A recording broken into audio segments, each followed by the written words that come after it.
I want to talk about Jesus. Who is Jesus? And give you really a summary and go over the things that we've talked about in our homework. It will be review, bring it together, add a little bit. So, and then we'll end with really worshiping Him for who He is through these names and scriptures that I've handed out to you. Throughout our study of Matthew, we have tried to notice the emphasis that Matthew puts on the identity of Jesus. Matthew's main goal, above all else, is to bring us to the correct understanding of who Jesus is. That's what he's communicating. He began with Jesus' genealogy to show us that Jesus is the king, the rightful king and heir to the throne. He explained his miraculous birth, and that showed us that Jesus is no ordinary man, but he is God in the flesh, Emmanuel, God with us. Then Matthew quoted prophecies from the Old Testament to show us that Jesus is the one who was expected. So prophecies being quoted by Matthew, that's a big deal. He's the one we've been looking for. Matthew gives us special details of Jesus' baptism to show us that he is the Son of God in whom God delighted. And that was before he even began his ministry. God delighted in Jesus. And then throughout the narratives, throughout the sermons of Jesus, Matthew shows us that Jesus is the authority. He is the healer. He is compassionate. He is wise. He is one with God. We've seen the disciples and crowds around Jesus wonder about who he is, and they made statements. Matthew recorded their statements. What kind of man is this that even the wind and waves obey him? Said the disciples in Matthew 8:27. Are you the one who is to come? Said John the Baptist, Matthew 11:2. This man can't be the son of David, can he? Said the multitudes, who were amazed, but they still wondered. Matthew 12:23. In Jesus' hometown of Nazareth, they said, isn't this the carpenter's son? Isn't his mother Mary? Aren't his brothers James, Joseph, Simon, and Judas? Aren't his sisters with us? Where did this man get all these things? He's just a guy. Matthew 13:55 and 56. One of the critical questions to answer about Jesus is, who is he? Is he David's son, of royal blood, and heir to the throne of Israel? Is he Joseph's son, just flesh and blood, and just a nobody from Nazareth? After seeing Jesus feed the 5,000 and walk on water and rescue Peter and feed 4,000, the disciples say, truly you are the Son of God. And that all brings us to Matthew chapter 16, where we spent time in our homework. We saw that in a remote place in northern Israel, Caesarea Philippi, away from the crowds, away from the religious leaders, Jesus asked his disciples, who do people say the Son of Man is? That's what Jesus called himself, the Son of Man. He refers to himself using this phrase, this title, more than any other. And in the book of Matthew, it's used 28 times. What does that mean, Son of Man? In the Old Testament, in Hebrew, it's the phrase Ben Adam. Ben is the word for son, and Adam sounds like Adam. It is, but it is related to the word Adamah, which means dirt or ground. So the name of the first man, Adam, indicated the stuff he was made of. And the Hebrew word Adam is used in the Old Testament to refer to man or mankind, not just the name of the first man created. So the phrase, Ben Adam, Son of Man, came to mean a member of humanity, a human being, a human. It's used 93 times in the book of Ezekiel, and it is the title of the man, Ezekiel. He is called Son of Man. And this indicates the humanity of Ezekiel in contrast to the glory and deity of God. In the Old Testament, this phrase, Ben Adam, is used 99 times to refer to a man, a son of man, someone of the human race. But then, the 100th time that it's used, in the book of Daniel, it's used in a special way and not in the Hebrew language. In Daniel, chapter 2, verse 4, through chapter 7, verse 28, these passages are written all in Aramaic. So the Hebrew Bible, the Old Testament, is all in Hebrew except for this section of Daniel.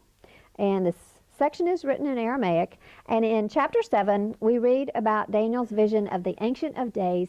And this phrase, Son of Man, is used there. And in Aramaic, it's Bar Adam. So B-A-R is equivalent to B-E-N. It means son. It just happens to be in Aramaic there. And Daniel 7, 13 through 14 says, In my vision at night I looked, and there before me was one like a son of man, Bar Adam, coming with the clouds of heaven. He approached the Ancient of Days and was led into his presence. He, Bar Adam, the one like the Son of Man, was given authority, glory, and sovereign power. All peoples, nations, and men of every language worshipped him. His dominion is an everlasting dominion that will not pass away, and his kingdom is one that will never be destroyed. It is this verse that describes one like a son of man, but he is a celestial being coming from the heavens. He is the Son of Man, like a human being, yet a ruler with a heavenly origin, and he would reign over a universal and eternal kingdom. So it's this verse in Daniel that establishes the phrase Son of Man as a prophetic reference to the Messiah. Daniel 7:13. That's where it gets locked in as a reference to the Messiah. He's like the Son of Man, but not just a man. He is flesh and blood, but more than that. Not just that. The Messiah is someone who comes with the clouds of heaven, someone who comes from heaven, and someone who is able to enter the presence of the Ancient of Days. That was what was being described there. The Messiah is someone who's given authority and glory and power, who will be worshipped by all people and whose kingdom will not be destroyed. Jesus knew this when he talked about himself, and he knew this when he referred to himself as Son of Man. Listen to these verses where he used this title. Matthew 8:20, Jesus replied, Foxes have holes and birds of the air have nests, but the Son of Man has no place to lay his head. Wow. That majestic, heavenly, supernatural ruler had no home on earth. Matthew 9:6. So that you may know that the Son of Man has authority on earth to forgive sins, he said to the paralytic, get up, take up your mat, and go home. Matthew 10:23. When you're persecuted in one place, flee to another. I tell you the truth, you will not finish going through the cities of Israel before the Son of Man comes. He was there, but he knew he was coming. Matthew 12:8. The Son of Man is Lord of the Sabbath. That shows his authority. Matthew 12:40. As Jonah was 3 days and 3 nights in the belly of a huge fish, so the Son of Man will be 3 days and 3 nights in the heart of the earth. Matthew 12. Now that was before this revelation that God gave Peter. That was before Jesus clearly said, I must go to Jerusalem. But Matthew 12, there was the beginning hint of his death and resurrection.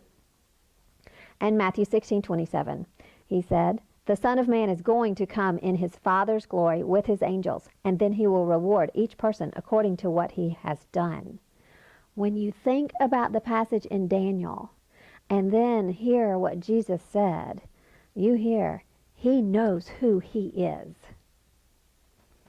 Matthew 17:9, as they were coming down the mountain, Jesus instructed them, don't tell anyone what you've seen until the Son of Man has been raised from the dead. And in Matthew 20:28, the Son of Man did not come to be served, but to serve and to give his life as a ransom for many. Again, when I read that verse and think about Daniel 7:13 and who Jesus is in all of his deity and authority and majesty, and he came to give his life as a ransom for many, that's the kind of thing that just makes me amazed and humbled and in awe of what Jesus did for me, for you. Jesus used the title Son of Man in reference to himself when he spoke to the crowds, the disciples, the Pharisees, and even when he spoke to the high priest. Jesus knew who he was. He gave the disciples an opportunity to express their understanding of who he was, and Peter, as their spokesman, with understanding given from God, said confidently, "You are the Christ, the Son of the living God." Hooray! Peter and the disciples had been given the revelation that Jesus, the man of flesh and blood standing before them, was the Christ, the Messiah, the one they had been waiting for. This is huge. I don't think we can get it. Even now, I mean, we're waiting for Jesus to come back. But this is such a big deal. We just don't know how exciting it is. They understood that Jesus, they're beginning to understand, and in this statement, they're understanding that Jesus was the fulfillment of all of the Old Testament promises for a great, wise, righteous king. Now, king, right here, right now, on earth, they're ready for him to be that, be all that, right there before them. They did understand that Jesus, the Son of Man, this man, is more than a man. He is someone of heavenly origin. He is truly the Son of God. And for Peter to say he is the Son of the living God is really important for him to be expressing. It was especially meaningful to the Jews as we study the Old Testament and look at what they learned from the exile. We understand that being exiled in Babylon taught the Jews that they had to leave those false idols. Idol worship was horrible before their exile. And afterwards, they seemed to understand better, to put away the idols. So, they no longer worshipped lifeless, dead images, but they were trying to worship the living God. So Jesus is the Christ, the Son of the living God, the Messiah. It's really him. He's here. The Messiah is here with us. That's what the disciples were getting. And they could celebrate this. Jesus celebrated it. He said, "Blessed are you, Simon Bar-Jonah." Bar, that's Aramaic. And flesh and blood has not revealed this to you, but my Father who is in heaven. Jesus was saying, happy are you, Peter. Understanding who Jesus is gives you the ultimate, deepest happiness possible. It's that word makarios that we studied back in the Beatitudes. There's a transcendent happiness. It is deep. It's beyond something surface or circumstantial. Understanding who Jesus is gives you the life that only seems possible in fairy tales. Your Messiah makes you live happily ever after. Even though there's a journey on earth until you get to the ever after. So there are tears on earth. Blessed are those who mourn. Happy are those who mourn while we walk through the trials, while we grow in our faith on earth. But we have, what an incredible, probably unimaginable, it is, unimaginable future of happiness, joy, blessing with our Savior. Well, things are sounding great at the weekend retreat up in northern Israel for Jesus and his disciples until he says, I must go to Jerusalem to suffer many things, to be killed, and to be raised on the third day. That declaration bursts the happiness bubble for sure. It is a shocking thing for them to hear that the Messiah is going to be killed. He's supposed to be king right here, right now. The Son of Man, the powerful king. He can't be killed. At this moment when Jesus openly declares God's purpose for his life, Satan shows up again to tempt him. to try to thwart God's plan. But Jesus wins the rematch. And after another lesson for the disciples, he reminds them of his coming victory. In Matthew 16, verse 27 and 28, he says, "The Son of Man is going to come in his Father's glory with his angels, and then he will reward each person according to what he has done."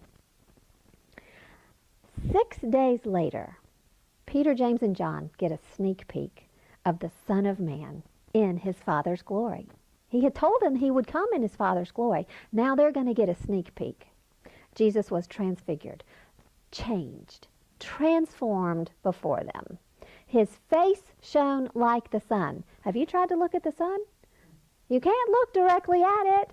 Do you think that the disciples shielded their eyes before Jesus, the 3 disciples? His clothes became white as light. Sounds like everything that Jesus touched was changed. I always think of Midas and his golden touch when I think of Jesus' clothes. There on the mountaintop, the Son of Man and a few other men heard God the Father identify and commend God the Son. He said, "This is my beloved Son, in whom I am well pleased. Hear him. Listen to him." The Son of Man. That's what Jesus had been saying, calling himself. And here, God says, "This is my beloved Son." The Son of Man is the Son of God. And soon he would be given as a sacrifice because of God's love for the world. Again, that's just amazing when you put these facts together, when you put them side by side, and you think of all that Jesus is and what he did for us. It really makes us speechless. Even though we want to talk about it and tell you how meaningful it is, still you get to a point and there are no words. When the disciples heard God, they fell on their faces and were greatly afraid. Wouldn't you be? The voice of God. Did it sound like thunder? They could see the clouds. They knew God was speaking from heaven.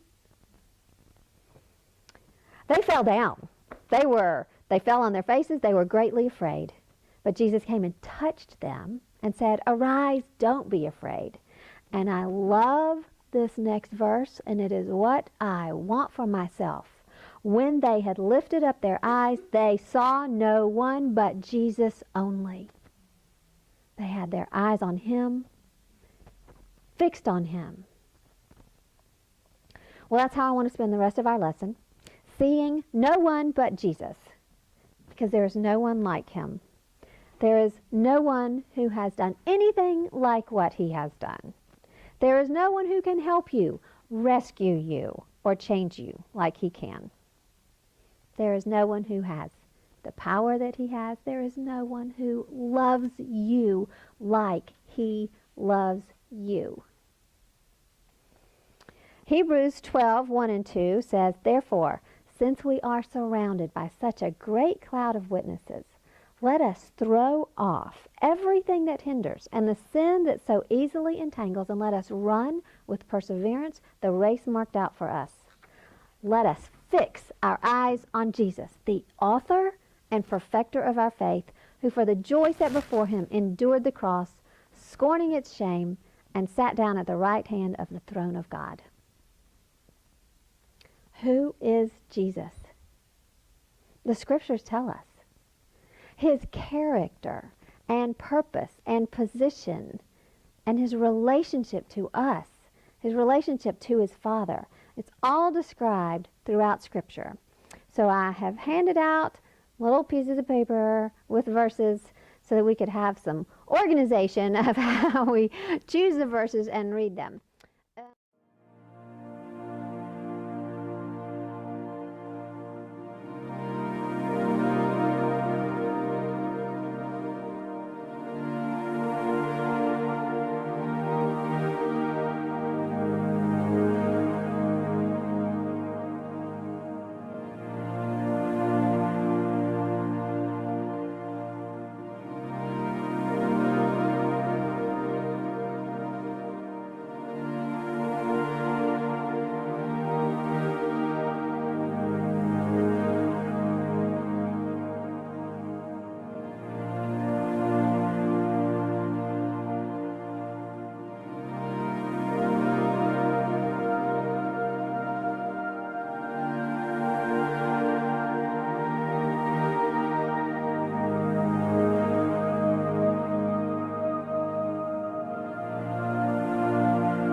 glad that I gave you that, just a few of the names of Jesus.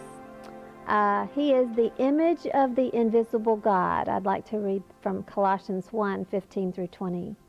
Jesus is the image of the invisible God, the firstborn over all creation, because by him everything was created, in heaven and on earth, the visible and the invisible, whether thrones or dominions or rulers or authorities, all things have been created through him and for him. He is before all things, and by him all things hold together. He is also the head of the body, the church. He is the beginning, the firstborn from the dead, so that he might come to have first place in everything. For God was pleased to have all his fullness dwell in him, and through him to reconcile everything to himself by making peace through the blood of his cross, whether things on earth or things in heaven. That's a big summary of who Jesus is. Who is Jesus to you? He is my hero.